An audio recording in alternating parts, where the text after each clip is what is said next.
अस्सलाम वालेकुम everyone, welcome back to my channel. आज मैं आपके साथ अपनी इवनिंग से नाइट रूटीन शेयर करूंगी, जिसमें मैं बना रही हूँ peri peri chicken and peri peri veggies. जी हाँ, बहुत ही यूनिक स्टाइल में बनती है पेरी पेरी वेजीज़। आपको बहुत पसंद आएगी रेसिपीज़। सबसे पहले चिकन को मैंने क्यूब्स की शक्ल में कट कर लिया है। ये मेरी 800 ग्राम चिकन है। अब इसको मैं मैरिनेट करूँगी। मैरिनेशन के लिए यहाँ पर मैं एक अनियन ले रही हूँ, 5 क्लोव्स ले रही हूँ लहसुन के। उसके साथ मैंने हाफ़ जो है ना रेड बेल पेपर ली है। इन सब को मैंने कट कर लिया है। अब मैं ग्राइंडर में ट्रांसफ़र करूँगी, क्योंकि मैंने इसकी मैरिनेशन रेडी करनी है। 1 टेबल स्पून तक भर के मैं ड्राई ऑरिगेनो डालूँगी। हाफ़ टी स्पून जो है इसमें ज़ीरा पाउडर जाएगा, नमक हस्बे ज़ायका। इसके बाद फिर मैंने इसमें डालूँगी जो है ginger powder, half tea spoon. 1 cubes में डाली किनौर की चिकन की। अगर आपके पास चिकन का पाउडर है तो वो डाल सकते हैं। मैंने फिर लेमन डाला है। फिर 2 टेबल स्पून मैंने इसमें भर के विनेगर डाला है। इसके बाद फिर मीडियम साइज़ का जो टेबल स्पून था उसमें मैंने टमाटो पेस्ट ऐड की है। अब इस मैरिनेशन में हम पेपरिका पाउडर डालेंगे, जो कि हमारा 1 टीस्पून जाएगा। और यहाँ पर मैं क्रश डाल रही हूँ ब्लैक पेपर, तो वो भी मैं इसमें डाल दूँगी 1 टीस्पून तक। अब मैं इसमें हनी डालूँगी 1 टेबल स्पून तक। आप इसमें शुगर भी डाल सकते हैं, मगर Honey is a healthy option. तो इसके बाद फिर मैंने इसको ग्राइंड कर लिया था। अच्छे से ग्राइंड हो चुका था, तो मेरी ये पेरी पेरी जो पेस्ट है ये रेडी हो चुकी है। इसको मैं चिकन में ट्रांसफ़र करूँगी। मैं 3 घंटे के लिए रखूँगी इसको, ताकि इसमें बहुत ज़्यादा जो है इसका फ्लेवर इन्हेंस हो सके। तो अब हमारी बारी है पेरी पेरी वेजिस की। तो वेजिस में मैं टमाटोस ली हुई, इसका जो पल्प है वो मैं रिमूव कर लूँगी। फिर इसको फिर मैं 2 हिस्सों में कट कर दूँगी। इस तरह से सारे टमाटोस मैं रेडी करूँगी। इसके साथ जो मैंने दूसरी वेजिस ली थी उसमें रेड बेल पेपर थी, फिर येलो बेल पेपर थी, और उसके बाद फिर मैंने लिए थे प्याज को सबसे आसान तरीका मैं कट करने का बताती हूँ। 4 हिस्सों में डिवाइड कर लें, और फिर बाद में उसका जो है उसकी पील को रिमूव कर दें, और फिर इसकी लेयर्स को सेपरेट करते हैं। बहुत ही आसानी से इस तरह से प्याज मैं जब कट करती हूँ तो फिर जल्दी से रेडी हो जाते हैं। अच्छा, जितने भी वेजिटेरियन लोग हैं वो आज की इस रेसिपी को ज़रूर बनाएं और पेरी पेरी का टेस्ट जो है वो इंजॉय करें इस तरह से वेजिस के साथ भी। तो अब मैं इनको रेडी करूँगी। हम सेम तरीके से चिकन और वेजिस को इस तरह से स्टिक्स में लगाएंगे, ताकि हम इनको ग्रिल कर सकें।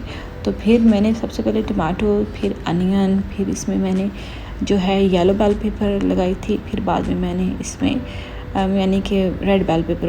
इसी प्रोसेस को मैंने रिपीट किया था, और मैंने सारी अपनी जो स्टिक्स हैं वो रेडी की थी। मैंने ऑलमोस्ट 7 स्टिक्स रेडी की थी। तो ये तैयार हो चुकी हैं। तो अब हम अपना नेक्स्ट प्रोसेस स्टार्ट करूँगी। अब पैन में मैं 2 टेबल स्पून तक ऑयल डालूँगी। फिर बाद में मैंने चिकन को जो मैंने रेडी किया था वो मैं ट्रांसफ़र करना शुरू कर दूँगी। तो मीडियम टू लो फ्लेम के ऊपर हम इसको पकाएंगे। इसको हम हाई फ्लेम पे नहीं पकाएंगे, ताकि हमारा चिकन अच्छे से पक जाए।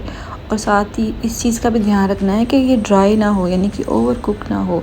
फिर जब अगर ओवर कुक हो जाए तो ये फिर बिल्कुल भी टेस्ट नहीं देता। तो मैं इसकी साइड्स वगैरह चेंज कर रही थी साथ साथ। तो एक साइड को आपने 3 मिनट तक मीडियम से लो फ्लेम पे पकाना है, फिर दूसरी साइड आपने टर्न कर देनी है। इस तरह से ये अच्छे से कुक हो जाता है। इसकी जो साइडें हैं उनको मैं सेपरेटली पकाऊंगी। पहले मैं इनको दोनों साइड से पकाऊंगी, फिर जो साइडें हैं उसको मैंने फिर बाद में सेपरेट पैन में ट्रांसफ़र कर दिया था, ताकि मेरी साइडें भी ना मीडियम से लो फ्लेम पे अच्छे से पक जाएँ। तो ये मैंने निकाल ली हैं। अब मैं दोबारा से पैन में इस तरह से वर्टिकल लगाऊंगी, ताकि मेरी जो साइडें हैं वो भी अच्छे से पक जाएँ, क्योंकि अगर हम हाई फ्लेम कर देंगे तो ये ड्राई हो जाएगा। तो मेरा चिकन रेडी हो रहा है, तो साथ ही सॉस रेडी करेंगे। यहाँ पर सॉस भी मैं पैन में ट्रांसफ़र करूँगी। मैंने ऑलरेडी 1 टेबल स्पून तक ऑयल डाल दिया है। तो मैंने वेजिस रेडी की थी, वो मैंने अपनी पेरी पेरी सॉस के अंदर ट्रांसफ़र कर दी हैं। इसको मैं सिर्फ 1 मिनट के लिए कुक करूँगी, क्योंकि ये मुझे क्रंची चाहिए। सिर्फ जो मेरी पेरी पेरी का जो फ्लेवर है वो मैं इसमें इन्फ्यूज़ करना चाहती थी। जैसे ही वो फ्लेवर इन्फ्यूज़ हो तो मैं इसको निकाल लूँगी।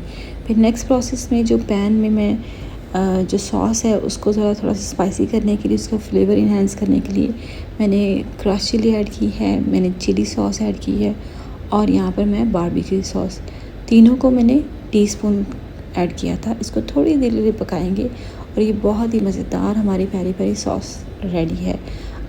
इस तरह से बनी थी, काफ़ी अच्छा टेक्सचर आया था और टेस्ट भी बहुत ही अच्छा आया था। तो सर्व करूँगी। ये मेरे हस्बैंड की प्लेट रेडी होगी। साथ ही मैंने वेजिस सर्व की, उनकी जो प्लेट है उसमें मैं जो सॉस है वो ऐड कर दूँगी और सेपरेट में भी उनको सर्व करूँगी। अपनी प्लेट में मैंने नहीं डाली थी क्योंकि बच्चे मेरे साथ शेयर करेंगे। तो मेरा chicken peri peri with unique peri peri veggies recipe ready थी। आप ज़रूर ट्राई कीजिएगा, फिर मुझे बताइएगा कि आपको ये रेसिपी कैसी लगी। तो मेरे हस्बैंड यहाँ पर खा रहे हैं और मैंने नैंडो सॉस भी रखी थी, मीडियम रखा था मैंने इसका। तो उनको मैंने कहा कि आप ट्राई करें। वो कहते नहीं, मैं नैंडो सॉस के साथ नहीं खाऊँगा, जो होममेड सॉस है वो ज़्यादा टेस्टी बनी है, तो उसके साथ उन्होंने खाया था।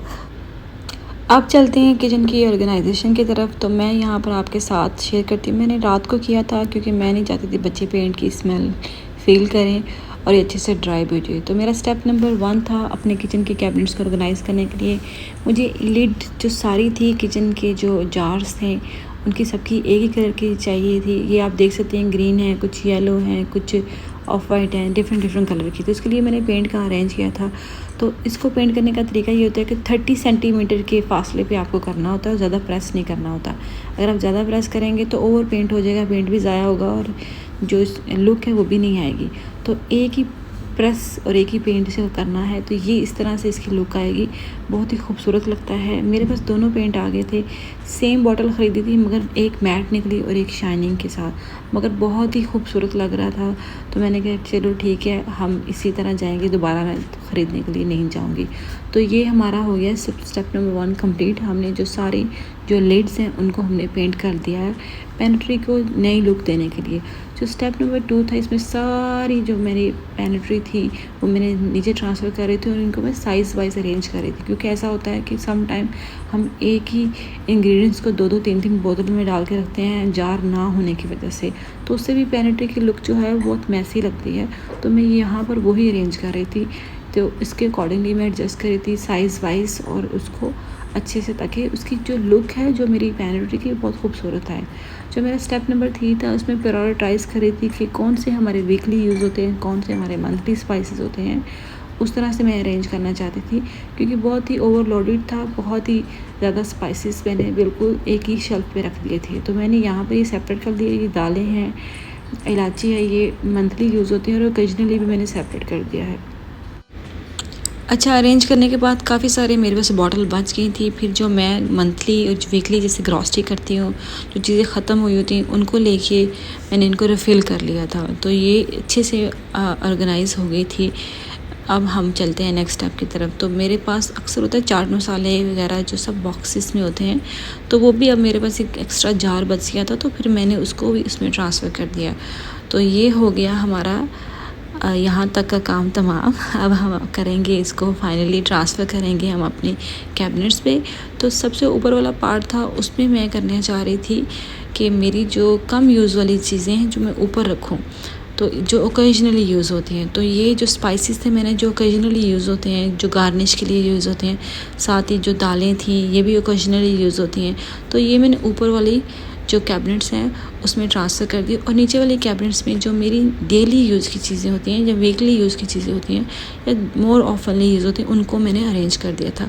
तो अब ये शेप वाइज भी अरेंज हो चुकी थी और ये कैटेगरी वाइज भी अरेंज हो चुकी। तो पहले की जो प्रीवियस लुक थी कुछ इस तरह से थी, जो कि काफ़ी फ्रेंडली नहीं थी यूज़ करने में। मेरे हस्बैंड अगर कुक करते तो उनको बहुत प्रॉब्लम होती है।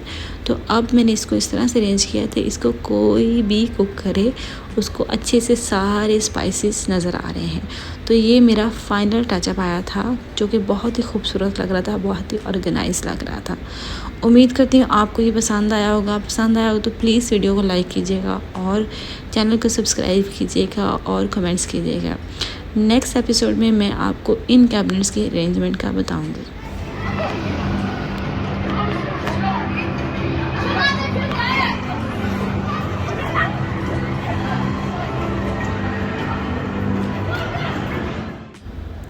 ये वीकेंड पे हम लोग लेके गए थे बच्चों को IMG वर्ल्ड। हम लोग राइड्स वाले सेक्शन पे नहीं गए थे, बच्चों को डायनासोर्स देखने थे, तो हम यहाँ पर आए थे। तो मेरे छोटे बच्चे हैं, उन्होंने माशाल्लाह से बहुत इंजॉय किया। मेरा बेटा बड़ा हो रहा है, वो माशाल्लाह से उसको काफ़ी चीज़ों का आहिस्ता आहिस्ता पता चलता जा रहा है। 4 ईयर का हो जाएगा वो जनवरी में। तो उसको बहुत ज़्यादा पसंद है dinosaurs.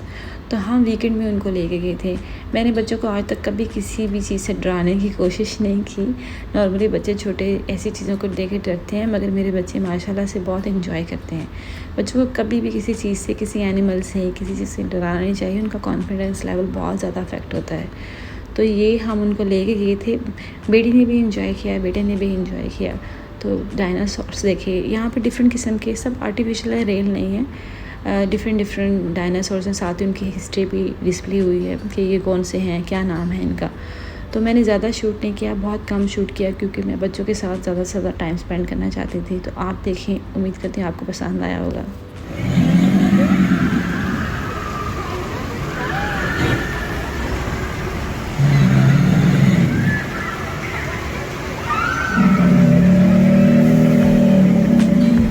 Come, let's make this.